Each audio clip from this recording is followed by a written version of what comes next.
Israel says it is pursuing the top Hamas leaders in southern Gaza and have already killed 5 senior military leaders. And Prime Minister Benjamin Netanyahu says the IDF is surrounding the home of the man they believe is the mastermind behind the October 7th attacks.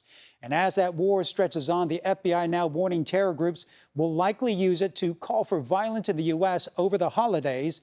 And that has Jewish and Muslim places of worship in the Bay Area on high alert. And joining me live right now to talk about this is Rabbi Jacqueline Mates-Muchin from Temple Sinai in Oakland. So, well, today marks 2 months since the attack on Israel. So my first question is, how are you doing and how's your congregation doing at this time?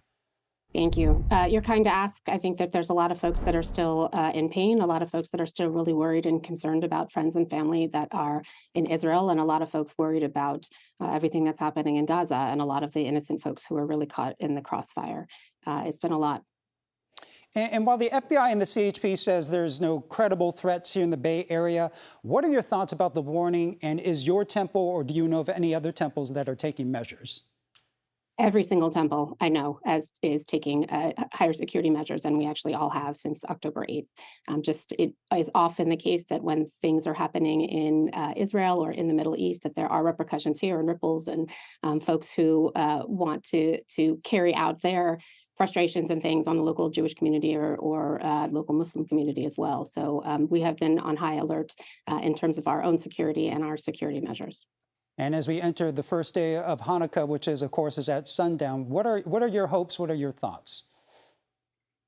You know, I think that I have been proud of my community and so many other folks in the Jewish community that it really feels like people want to stand up and be proud of who we are and of what we stand for.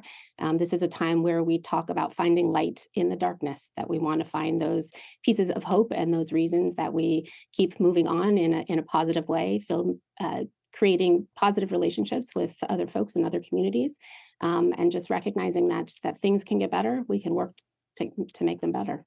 You talked about positive communications with other people in other community. What have you done to reach out to the other side, or even just to help educate people about what is happening over there?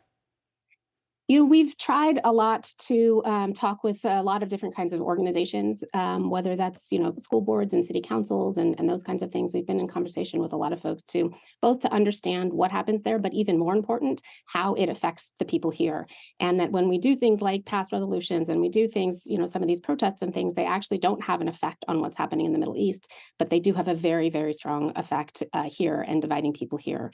So I think our work really is to recognize that those of us in the Bay Area, certainly in Oakland, that we are here together. This is our community. And one of the things we love about it is the fact that it is so diverse, and that we need to make sure that when we are expressing our feelings, when we're expressing our thoughts on these things, that we're sensitive to who is here in our community with us, and in order to make sure that there aren't lasting difficult feelings and hurt that goes beyond this war.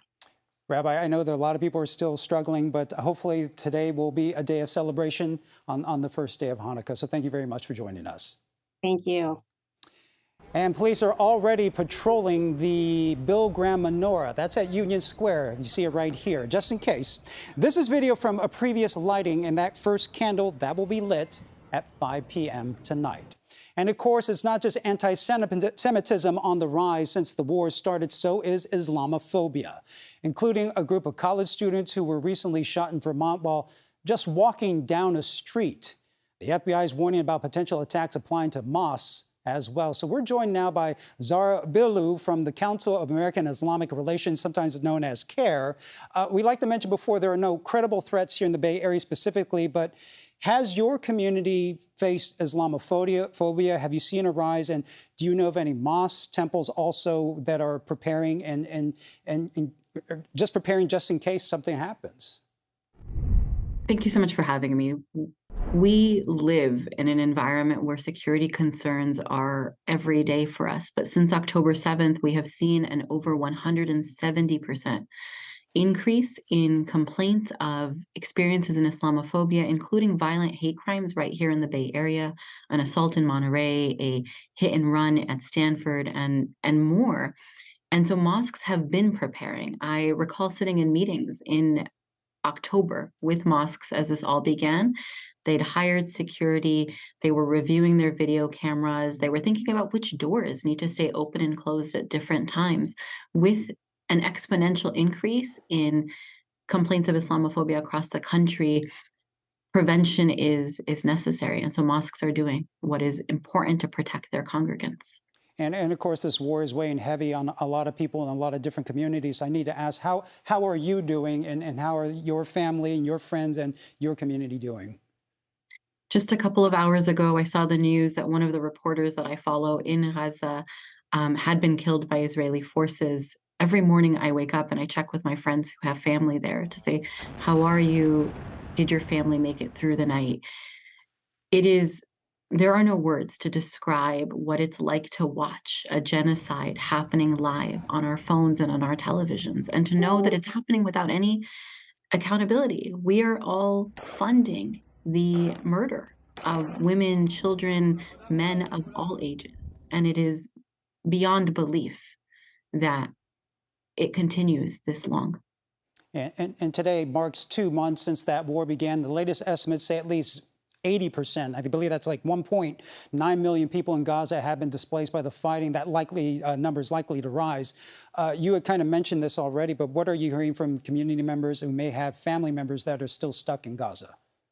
There is this, we're between a rock and a hard place. Mm-hmm. We want to help those people get out and get to safety. But we also know that that's exactly what the Israeli government wants, is to take over the land in Gaza. And so every day we watch as they hold on to life and faith that the world will stop this. But it continues. And so too will our advocacy. So too will our cries for a permanent ceasefire now.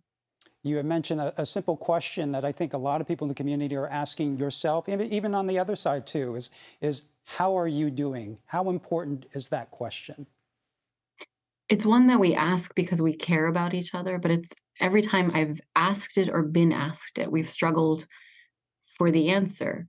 Most of us in my community are waking up and watching the news, going to sleep watching the news, and offering condolences on a regular basis to people we know or friends of friends, reporters that we're following online. How are we? Like, how can we all be anything but heartbroken as we watch babies being burned alive by our tax-funded weapons? I know it's a very difficult conversation, so I thank you for taking the time to sharing your thoughts and information on the war. So thank you very much, Zahra from CARE.